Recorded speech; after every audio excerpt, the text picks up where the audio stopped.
Hello everyone. तो आज start करते हैं हम अपने एक नए टॉपिक से जो कि बहुत इंपॉर्टेंट है और आजकल बहुत हाईलाइटेड भी है। Rail interlocking system. ये टॉपिक क्यों है क्या है इसके बारे में हम पूरा समझेंगे अगली स्लाइड्स में।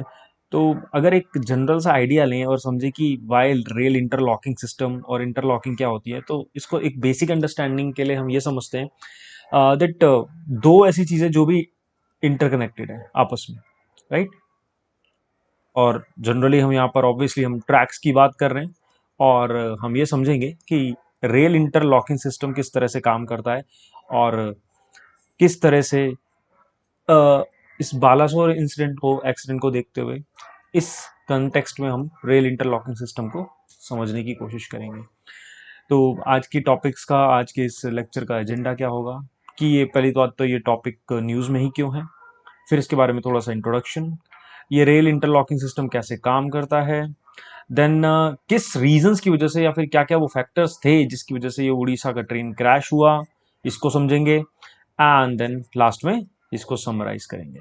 ऑलराइट, चलो आगे बढ़ते हैं। तो सबसे पहले तो हम एक इम्पॉर्टेंट चीज़ समझ लेते हैं, इसकी एक लोकेशन पे थोड़ा सा नज़र डाल लीजिएगा। जो भी अगर आप कॉम्पिटिटिव एग्जाम्स की तैयारी कर रहे हैं तो जनरली एक इंडिया का मैप है, देन यहाँ पर हम इस वाले रीजन से उड़ीसा के रीजन से कंसर्न है जाके बालासोर, ऑलराइट, जहाँ पर ये इंसिडेंट हुआ है।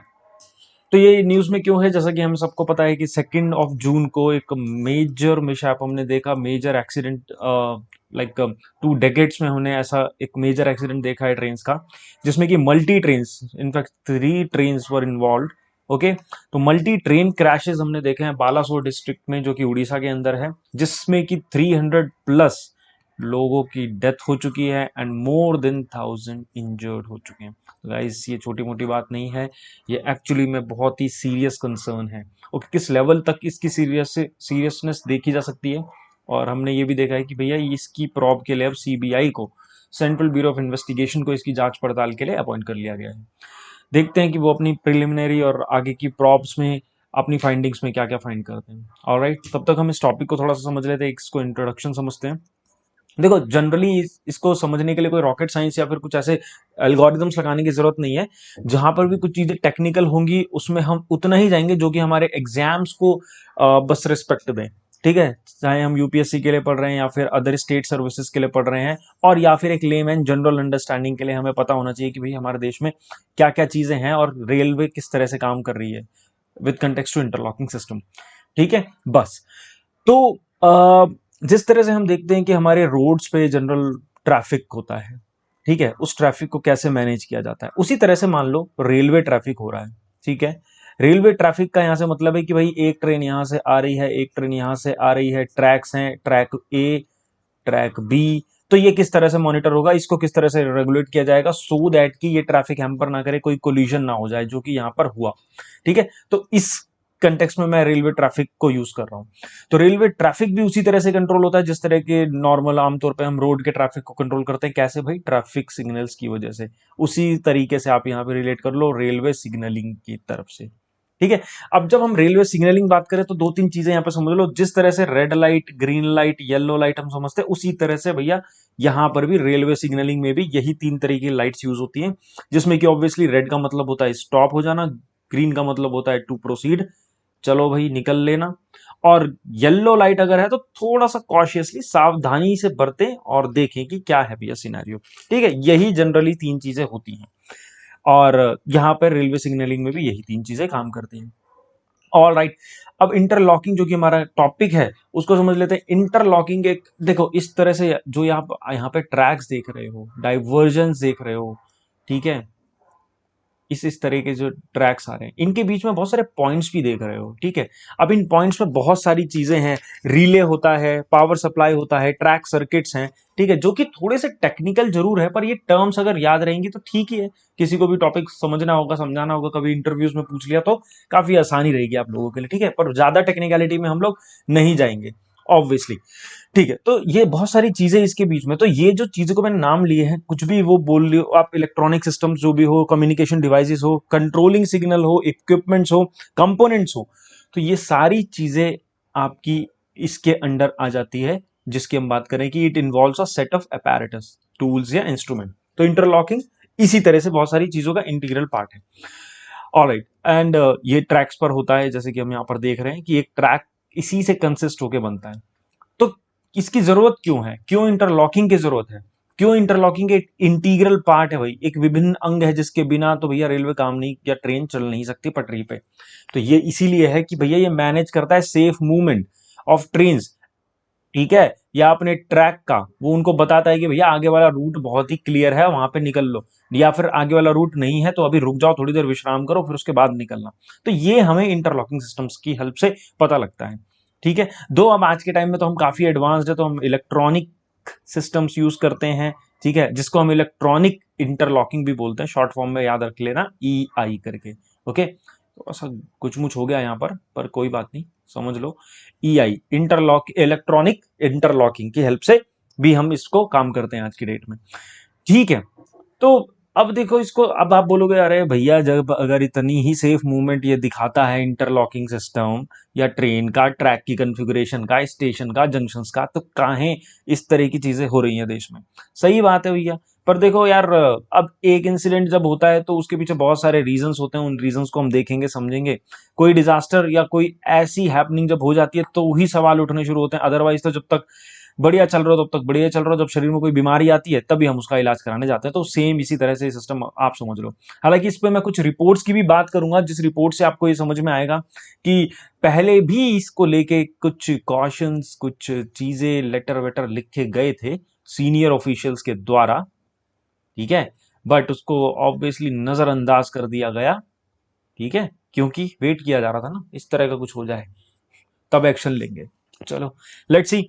तो अब ये सिस्टम वर्क कैसे करता है भाई, इसको समझ लेते हैं। तो तीन चीजें दिमाग में रखने का है, कमांड, सिग्नल और ट्रैक सर्किट्स, ठीक है। इसके बेसिस पे हम इस चीज को समझ लेंगे। देखो नॉर्मल सी बात है भैया, देखो मैं यहां पर अपने लैपटॉप को कमांड दे रहा हूं तो वो आगे आगे मूव कर रहा है, स्लाइड ऐसे ऐसे हो रही है, ठीक है। तो सिंपल इसी तरह से इंटरलॉकिंग सिस्टम किस तरह से काम करता है, उसको भी एक कमांड मिलता है। कमांड मिलने के बाद वो जब इंफॉर्मेशन कलेक्ट कर लेता है, भाई वो क्या इंफॉर्मेशन होगी मैं बता देता हूं आपको। फॉर एग्जाम्पल मान लो कि ट्रेन ए को यहां से गुजरना है एक ट्रैक से, ठीक है, एक ट्रैक से ट्रेन ए को गुजरना है। हमेशा याद रखो कि जैसे कि अभी हम बात करेंगे आगे की स्लाइड्स में कि कितने तरीके की लाइंस होती हैं, जैसे कि दो मेन लाइंस। अभी जब हम ये समझेंगे ना इस वाले पॉइंट को, हाँ, कि किस वजह से ये उड़ीसा का ट्रेन क्रैश हुआ, तब उस टाइम पर हम ये चीज समझेंगे कि भैया चार तरह की लाइंस थी, दो मेन लाइन और दो लूप लाइंस, ठीक है। तो अब ये सिस्टम हमें बता देता है, इंफॉर्मेशन जब कलेक्ट कर लेता है कि हाँ भाई आप ये जो ट्रेन ए आ रही है, आप अपनी मेन लाइन पे चलते रहो, आगे का रास्ता बिल्कुल सेफ है, हवा बना के निकल लो, ठीक है। बट अगर वहां पे कुछ भी दिक्कत है या कोई प्रॉब्लम है तो ये वो आपको सिग्नलिंग के थ्रू ये बता देगा, ये हेल्प कर देगा कि भाई आगे का रास्ता थोड़ा अनसेफ है अभी, तो या इधर यहां पर आप हॉल्ट विश्राम कर लीजिए, या फिर आप थोड़ी देर और रुक जाइए, वेट करिए, कुछ भी करिए, प्लेटफॉर्म पे गाड़ी लगाइए, पर अभी आप आगे नहीं जा सकते। तो ये एक और चीज है, देखो यहां पर अगर मान लो आगे का रास्ता सेफ नहीं है तो ये आपको सिग्नलिंग करेगा, रेड लाइट फ्लैश फ्लैश करेगा, जैसे कि अब मैंने अभी सिग्नलिंग के उस चीज में पढ़ा था कि तीन तरह की लाइट है, तो रेड लाइट फ्लैश करेगा। अब आप लोगों के क्वेश्चन यहाँ पर उठने तो चाहिए कि भैया अगर रेड लाइट फ्लैश करेगा और चीजें आगे जा ही नहीं पाएंगी, इतना बढ़िया हमारा सिस्टम है, तो क्यों वो गाड़ी आगे बढ़ गई और क्यों ये कोलिजन हो गया। बिल्कुल समझेंगे सर, इस बात को भी बिल्कुल समझेंगे, थोड़ा सा होल्ड ऑन, ठीक है। तो ये समझ में आ गया कमांड किस तरह से मिल रही है।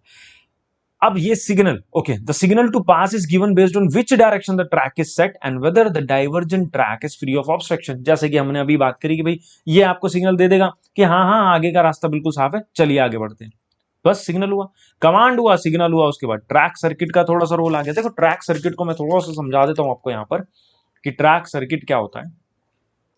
ट्रैक सर्किट एक तरह का ना इलेक्ट्रिकल सर्किट, इसको ऐसे समझते हैं, इलेक्ट्रिकल सर्किट्स, ठीक है, ईसी, इलेक्ट्रिकल सर्किट्स।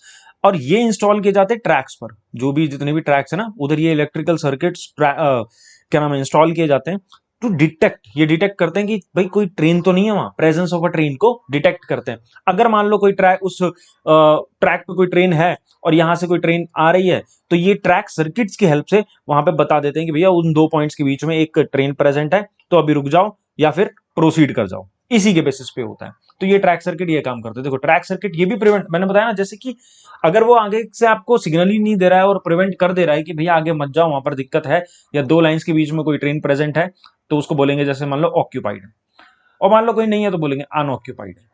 ठीक है, तो अब ये प्रिवेंट करता है कि भाई कोई एक ट्रैक पे मल्टीपल ट्रेन से ना चली जाए, दौड़ने लगे। तो इसीलिए ये ट्रैक सर्किट बड़ी इंपॉर्टेंट चीज है। तो तीन मोटी मोटी चीजें याद रखेंगे, command, signal and track circuits. ठीक है, तो ट्रैक सर्किट क्या करता है, प्रिवेंट कर देता है भैया एक ही ट्रैक पे बहुत सारी ट्रेनें मत दौड़ाओ, एक ही ट्रैक पे एक ट्रेन दौड़ाओ, उसके बाद दूसरी दौड़ा लेना। ठीक है, to avoid a collision. Again जब भी मैं ये चीजें पढ़ता हूं तो मेरे दिमाग में क्वेश्चन आता है, भैया जब इतना बढ़िया चल रहा है मामला तो क्यों कोलिजन हो गया। इसको भी समझेंगे सर।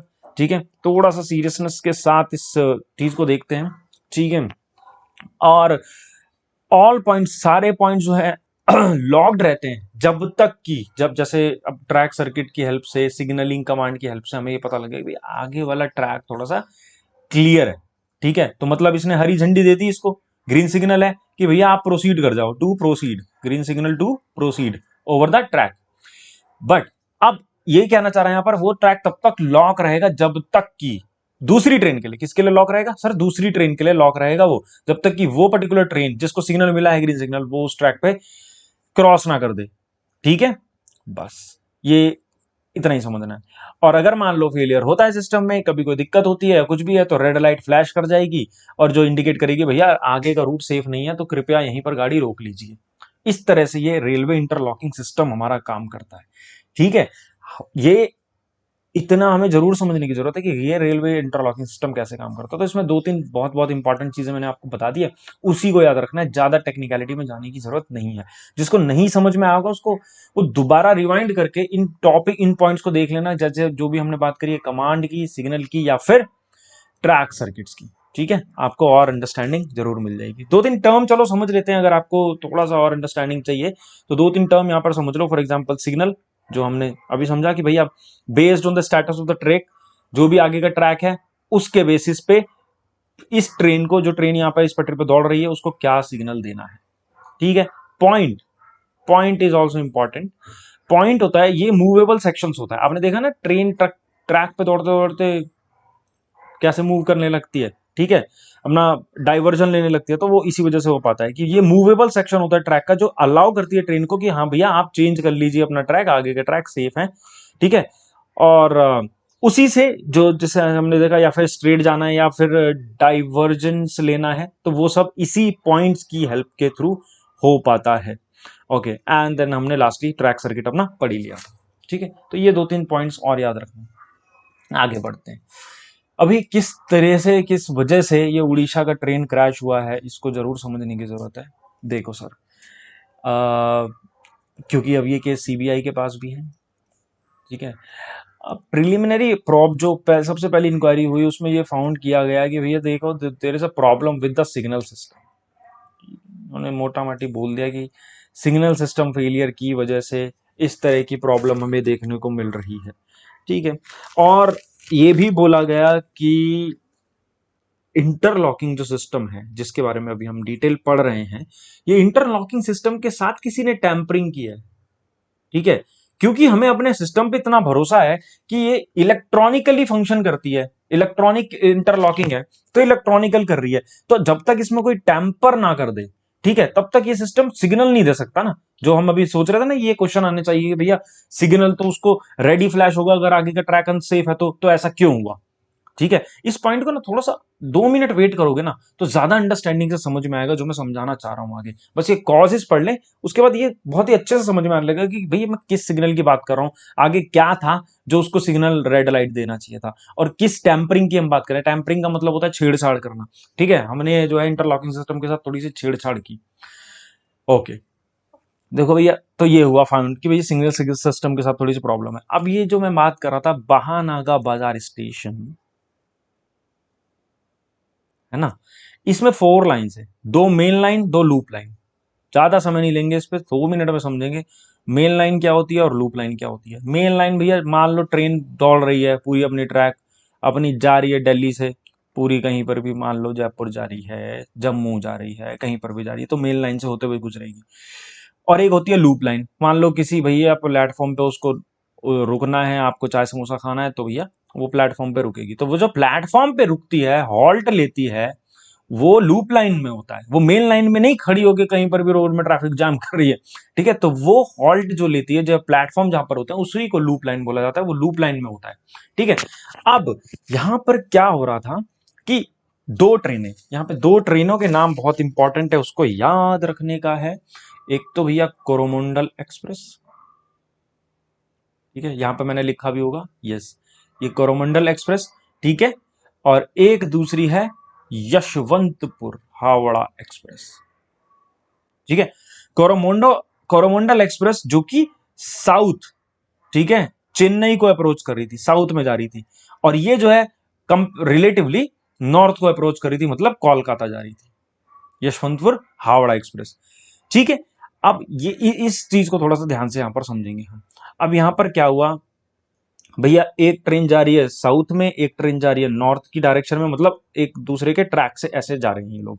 ठीक है, अपोजिट ट्रैक से गुजर रहे हैं ये लोग, एक तरह से ये समझो। और यहां पर एक और चीज की अगर हम एक ये पॉइंट उठाएं कि भाई ट्रेन जो है बहुत ही स्पीड में जा रही थी, ठीक है, तो ऐसा कुछ भी नहीं था। परमिसिबल लिमिट होती है 130 किलोमीटर पर आवर की परमिसिबल लिमिट थी, और ये दोनों ट्रेन, बी इट कोरोमंडल और द यशवंतपुर हावड़ा एक्सप्रेस, भैया ये दो है 126 किलोमीटर और 128 किलोमीटर रेस्पेक्टिवली की स्पीड पे चल रहे थे। ठीक है, तो कोई भी, सब दोनों इस परमिसिबल लिमिट के अंदर ही चल रहे थे, तो कोई ओवर स्पीडिंग नाम की चीज यहां पर नहीं है, तो ये मिसकंसेप्शन नहीं रखने का है। ठीक है, ओके। तो अब ये दोनों जो है जा रही थी आपस में, इधर कोरोमंडल एक्सप्रेस एक ट्रैक पे थी, ये दूसरी ट्रैक पे जा रही थी। हुआ क्या यहां पर, अब जब कोरोमंडल एक्सप्रेस अप्रोच कर रही थी अपने को, तो दे यहां पर एक सिग्नल इशू आया। ठीक है, यहां पर एक सिग्नल इशू आया। अब वो आगे की प्रॉब्स में फाउंड होता रहेगा कि क्या था क्या नहीं था, पर यहां पर एक सिग्नलिंग इशू आया, और ये भी रेलवे के ऑफिशियल की ही बात मैं आपको बता रहा हूं, कोई और बात नहीं है। एक सिग्नल इशू आया, तो train moved out of the main track. देखो यहाँ पर एक चीज समझते हैं, यहां पर हो क्या रहा है, कोरोमंडल एक्सप्रेस जा रही है, ठीक है, ये मेन लाइन है, दिस इज मेन लाइन। एक दूसरी मेन लाइन पे आपकी यशवंतपुर हावड़ा एक्सप्रेस, यहाँ पे कोरोमंडल, और जो ये दो मेन लाइन हो गई, और जो लूप लाइन है जो कि हमने बात करी, जो कि प्लेटफॉर्म वगैरह या हॉल्ट के लिए इस्तेमाल होती है, वहां पे भैया मालगाड़ी खड़ी थी, जिसको हिंदी में मालगाड़ी हम बोल लेते हैं। ठीक है, मालगाड़ी खड़ी थी।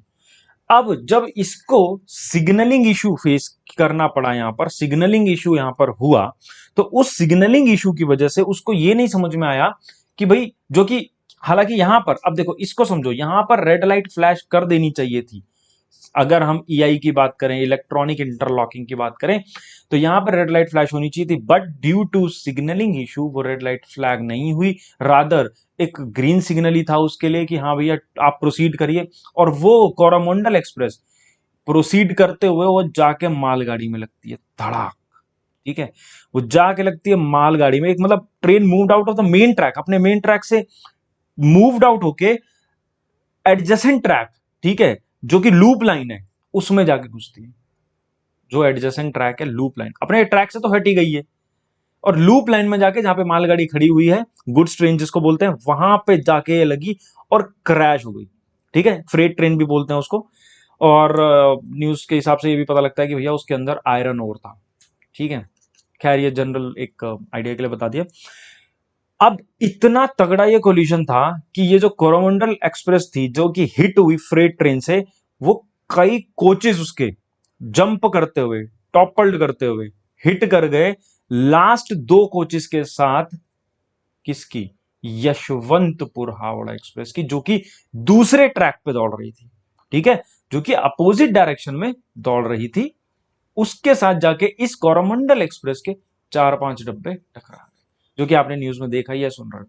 पर यह है पूरी स्टोरी जो कि मैंने आपको समझाई, कॉजेस क्या हुआ, किस वजह से एक्सीडेंट हुआ। ठीक है, अभी भी नहीं समझ में आई होगी तो 2 मिनट और रिवाइंड करना पीछे से, आपको ये भी स्टोरी समझ में आ जाएगी। अच्छा, अब आते हैं हम अपने समरी पे भाई।